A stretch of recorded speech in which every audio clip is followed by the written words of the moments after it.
Well, welcome to our second session of the study of the book of Job. And our big question throughout this series is this one: do we worship God or the goods that He gives us?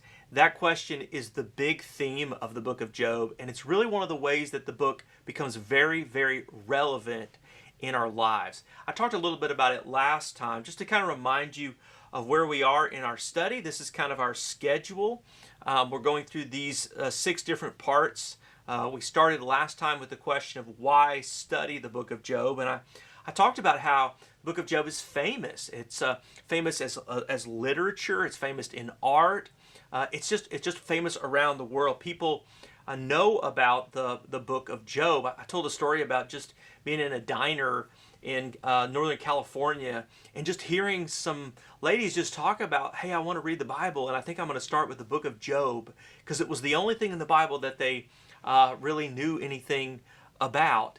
Last time somebody asked me about telling that story, and they said, hey, why didn't you, or what did you say to that person? And I said, honestly, I didn't say anything, because even though I had studied the book of Job just a little bit in seminary, I really didn't know the book of Job. And so it is important that we study the book of Job, because one of the things that I said is we can be given opportunities where people are reading this book to be able to then talk to them and help them to understand the book of Job. And then I said, one of the dangers is if we don't know what the book is about, then we could actually tell somebody something that isn't actually true. And that was one of the things that I said is one of the reasons to study Job is because it is just so absolutely misunderstood, but it is life-changing when we really can get at the heart of the question: is it God that we worship or the goods that He gives us? Well, today, as we continue our study, we are in lesson number 2,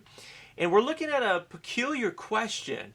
It may seem strange that this is where we're starting, but one of the things that I've come to realize is that in reading the book of Job, you can't get very far in Job without being confronted with this huge question. It's kind of the elephant in the middle of the room of the book of Job, because as you begin to read the book of Job, you're introduced to the character of Job and his family, but then immediately you're thrust into a heavenly scene of God in His divine assembly. And then among what are called the angels in our English Bibles, or in Hebrew they're called the Banat Elohim, in God's divine assembly, one of them, our English Bible calls Satan, says to God, hey, does Job just fear God for no reason?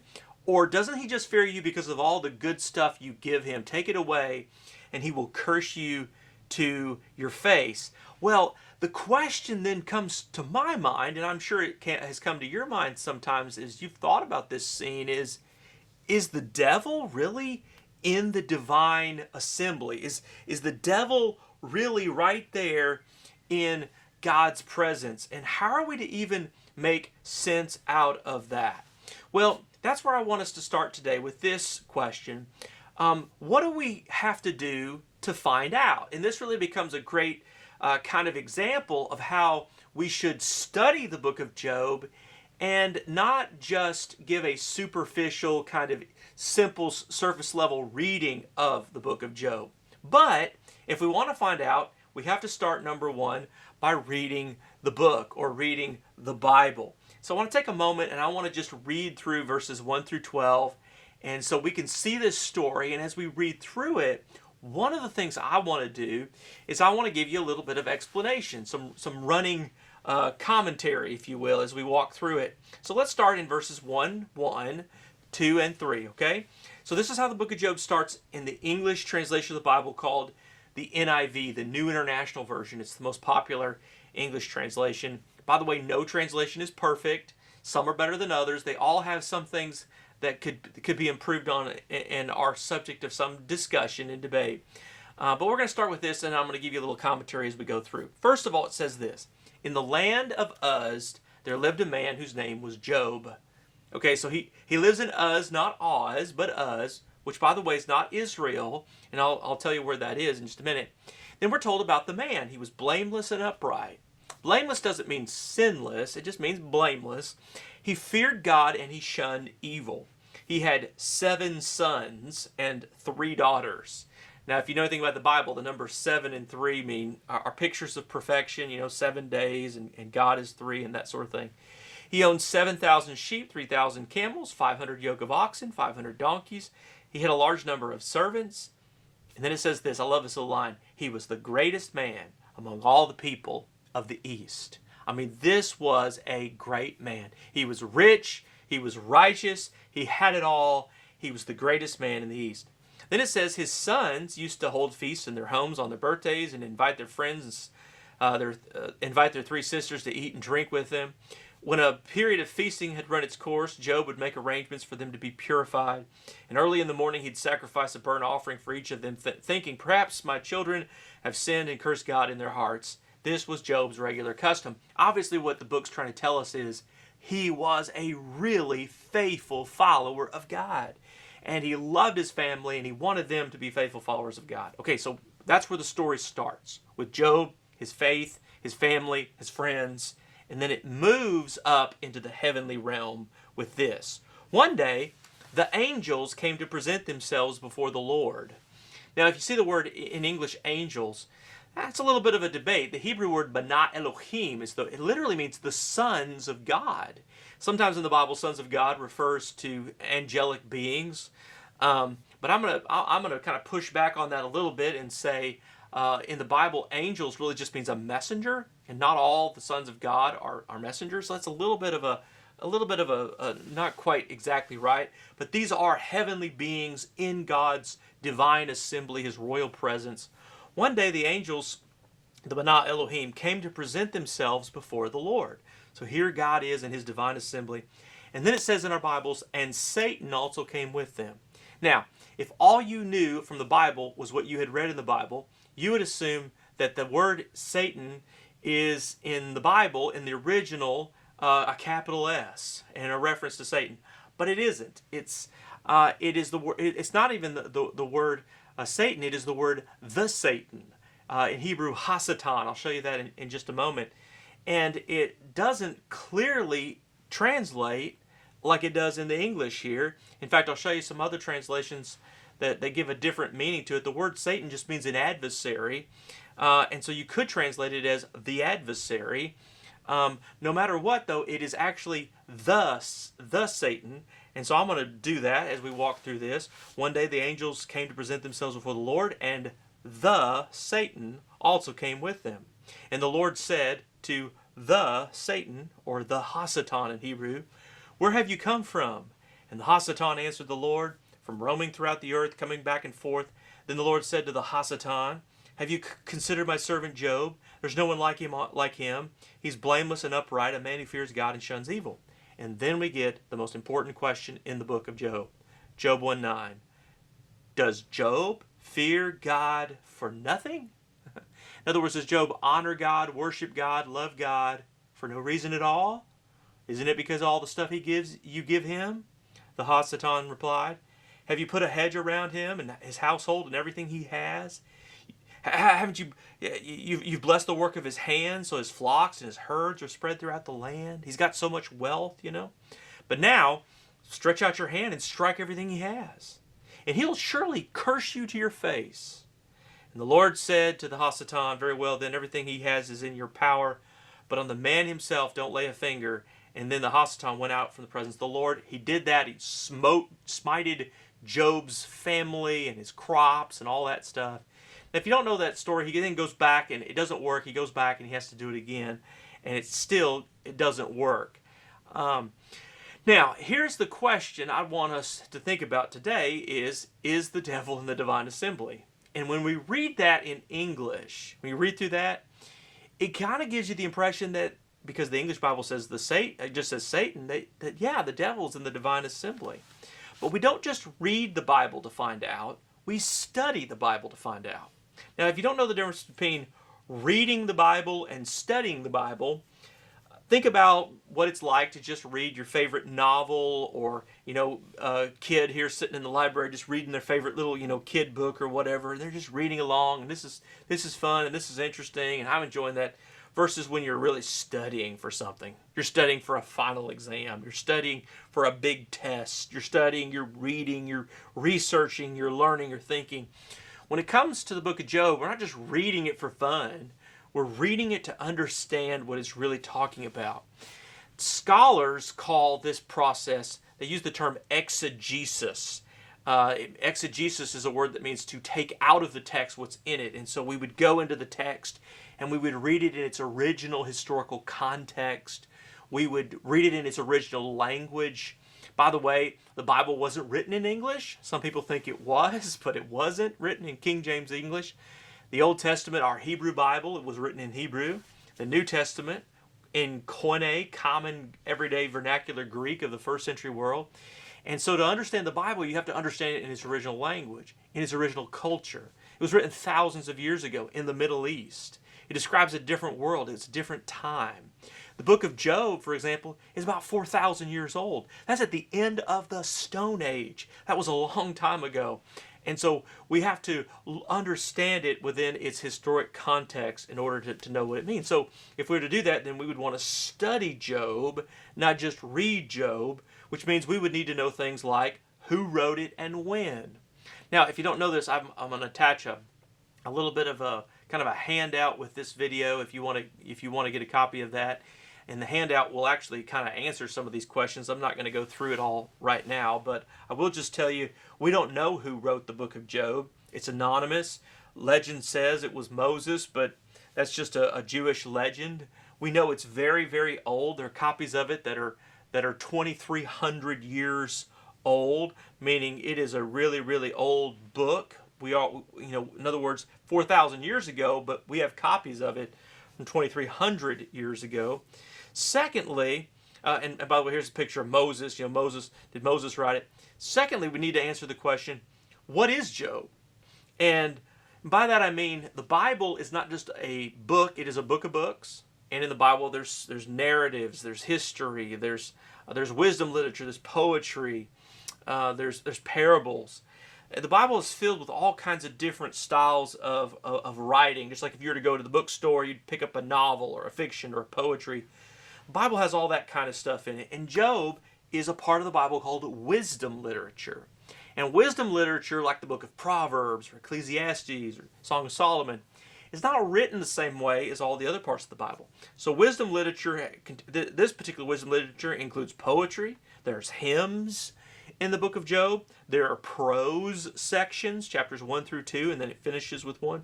And as a composition, it is a literary masterpiece. It's woven together all these different genres of writing and styles. And you have to understand that, know what you're dealing with in order to really understand it. Why was the book of Job written? I'm not going to talk about this right now, but I'm going to show you this picture. Next time we're going to start talking about why Job was written a little bit more, and I'm going to explain what this little chart means, but I'll give you a hint. It has everything to do with that phrase, the retribution principle. So you'll have to wait and find out what that is. Number 4, what's the setting of the book of Job? And what we know is when we read it, that it mentions things like the Sabaeans in chapter 1 verse 15, the Chaldeans, chapter 1 verse 17. These were ancient people that lived in the second millennium BC. I'm talking 2,000 years before Jesus, 4,000 years ago.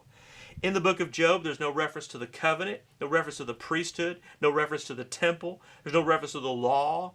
It doesn't mention Abraham, Isaac, and Jacob. This book is extraordinarily ancient. It may be the oldest part of the Bible, and Job himself is not living in Israel, and he's not an Israelite. We know that for sure. And so all of that to say, we are told in the book that he lives in Uz, which is probably, you can see there on your map, Midian, Edom kind of area. Those are some possibilities. You can see also where Chaldea was and Sabea, the Sabaeans, where they were. And this is a little bit of what that part of the world looks like today. Pretty desert waste-like. Then you'd want to know, what's the storyline of the book of Job? Like what's the story and how does it unfold? You'd want to outline the book and go, okay, there's a prologue in chapters 1 through 2. There's a lament in chapter 3. There's a 3-part dialogue between Job and his 3 friends in chapters 4 through 27. There's a hymn of wisdom in chapter 28. Another 3-part dialogue in chapters 29 through 40. The closing prose section of the book in chapter 4 through 42. And an epilogue in chapter 40 too. So, in other words, if you're going to understand the book, you'd kind of want to pull all those pieces together. And then, of course, you'd also want to know all of its main characters. You know, not just Job, but Job and his friends, Job and his wife. Not just his three friends, but his fourth friend. You'd want to know the characters that are mentioned in the book, as well as the role of God. And the question, is the devil in the divine assembly? These are all questions you'd want to know. Now, what we're going to do today, in the time that we have left, is we're going to look at this question, and is the devil in the divine assembly, and go back and look at those verses, kind of with our own mind, the understanding that we're not just reading the Bible, we are studying it. We're not just going to read these verses, we're going to study them. And so we're going to start by outlining what we just read, verses 1 through 12. Verses 1 through 5 is the story of Job and his family. It starts by telling us the place. It was Uz, not Israel. It tells us about the people. Go back and do that again. Job, his family, and his faith. It tells us about that. And then the scene suddenly shifts to heaven. So it starts out by talking about earth, but then we're transposed into heaven, and we see what's happening with God in the divine assembly of heaven in verses 6 through 12. God, or what the people of God call him, Yahweh, the holy, sacred, unpronounceable name of God. Yahweh is in his on his throne in his divine assembly. This is depicted for us by the artist Gustav Dorr. And we're told that his angels then come and sit in front of him in an assembly. They are the divine assembly. Now in our NIV, they call the angels. I'm going to show you, this is the Hebrew. This is what the Hebrew does. Hebrew reads reverse. English goes from left to right. Hebrew from right to left. It says, Bana Elohim. Bana Elohim. And you can see it transliterated here so you can read it and understand what it is. Bana Elohim. That means sons of Elohim, sons of God. Bana is a word that means son. Bath is a word that means daughter. So Bana Elohim, the sons of God.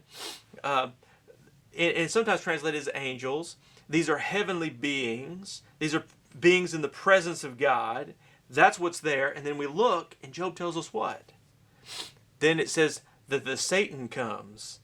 And this is the question I ask, and it's the question of our focus today. What's the devil doing there? And here's the Hebrew word.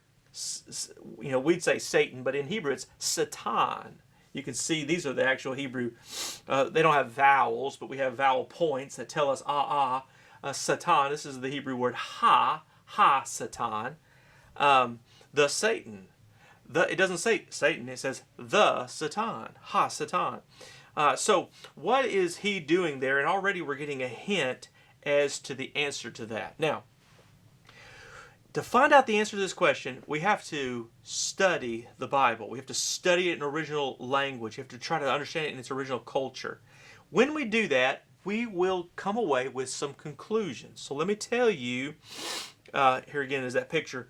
Let me tell you what some of the guiding questions have been for me as we're getting ready to walk through this. Number one, what's the devil doing there in heaven? Number two, why would God use the devil to hurt an innocent man? Number three, what if it isn't the devil, but what if it's the devil's advocate? And I'm just kind of teasing a possible answer. So let me tell you why I don't think it is the devil in the divine assembly. Why I don't think that in Job, the word Hasatan refers to the guy we know as the devil. Why I don't think Job's Satan is the devil. I'll give you several reasons. Number one, grammatical. You know what the word grammatical means? Grammar. In grammar, we learn things like the subject of a sentence and the verb, and we learn things like prepositions and participial phrases, and we learn all that kind of stuff. Well, in Hebrew grammar, just like in English grammar, whenever you're using a person's name, you don't need to say the in front of it. Nobody calls me the David, right? You just call me David. And, that's David. Well, Hebrew works the same way.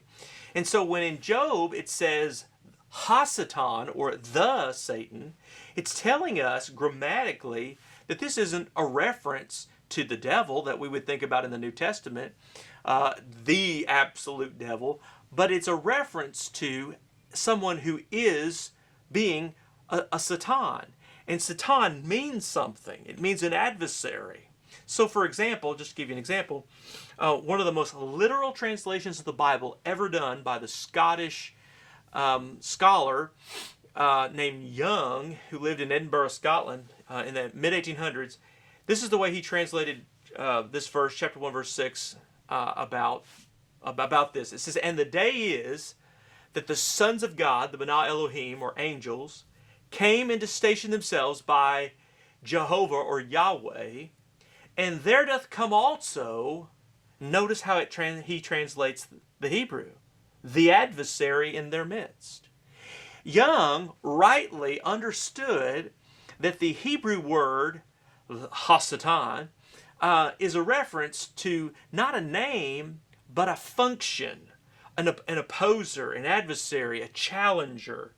And so the description that's given here, he follows the rules of Hebrew grammar, and he does that.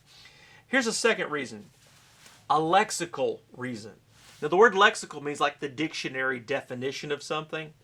If you were to look at the word Satan in the Old Testament Hebrew, and I've done this very carefully, you'll find that there are 27 times it's used in the Old Testament, or in our Hebrew Bible. Never once is it ever clear that it's referring to a figure called the devil. Not one single time is it clear that it's referring to a figure that we know of in the New Testament as the devil. And I'll just give you a few examples, okay? Here's just a few examples. The first one is from Numbers 22. I don't know if you can read that or not. I know the font is a little bit small, but Numbers 22:22 is a story of Balaam's donkey. Balaam is a prophet who an enemy of Israel has hired to come in and curse Israel. Balaam, though, is not going to curse him. He'll bless him because God won't let him curse him. But along the way, Balaam is coming to do that, and he's riding on his donkey when the angel of the Lord stands in his way. And the donkey sees the angel, but Balaam doesn't, and he cannot go forward. The angel of the Lord will not allow him to. He stands in front of him. He opposes him. He is his adversary. I want to read to you what it says in Numbers 22:22. "But God was very angry when he went, and the angel of the Lord stood in the road to oppose him." In Hebrew it is to Satan him, Satan him, to stand as an opponent in front of him and say, "You shall not pass." And Balaam was riding on his donkey, and his two servants were with him. So in the Bible, the word Satan sometimes refers to God or the angel of God who stands in the way of someone. So from just a dictionary definition, the word Satan doesn't always mean like the devil anyway. Sometimes it's even referring to God or the angel of the Lord. It can also refer to just an ordinary human being. In 1 Kings 5:4 in the Old Testament, it says, "But now the Lord my God has given me rest on every side, and there is no adversary or disaster." There is no Satan. There's no one there no human opposer, no one standing in my way, no one who is my opponent or maybe even my enemy. And here's a third example, and one that a lot of people might point to and say, "Oh, I do think that Satan is in the Hebrew Old Testament clearly referred to." And some people think this 1 Chronicles 21:1 is an example. This is the story of King David at the end of his reign, and he foolishly decided to do a census, counting all of his army to see how powerful he was. God told him never to do that. He did it anyway. In 1 Chronicles 21:1, it says, "Satan rose up against Israel, incited David to take a census of Israel." Now, is that the case? Is it Satan? It sure seems like it. That's the capital S. Well, it's probably not, though. And I think you can see pretty clearly when you see the parallel verse in 2 Samuel 24:1 that it's not referring to the devil, because look what it says in 2 Samuel 24:1. This is the same story told from the lips of Samuel. "Again, the anger of the Lord burned against Israel, and he," that's God, "incited David against them, saying, 'Go and take a census of Israel and Judah.'" So clearly, God is functioning in the role of a Satan. But he's not the devil. I mean, that would be, doesn't make any sense. So in other words, when we look at the evidence, looking at the way the Hebrew word is used in the Bible, the word Satan is just normally a word that's used for someone who is an opposer, a challenger, someone who stands in the way of somebody. Here's a third reason why I don't think Job's challenger, adversary, is the devil.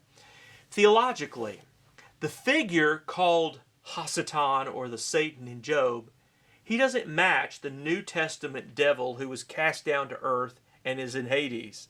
When we read the New Testament, and you work through the New Testament and you read the passages that talk about the devil or Satan in the New Testament, you start to put together kind of a profile.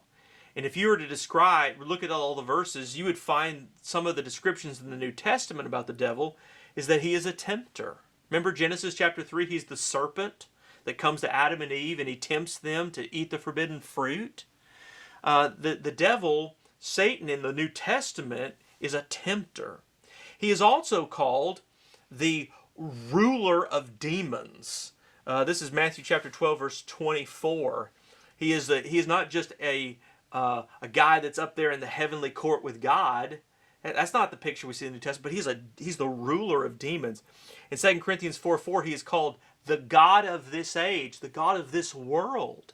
He rules on earth through his demonic horde and his demonic power. He has a kingdom on earth. He is called the evil one in 1 John 5:18.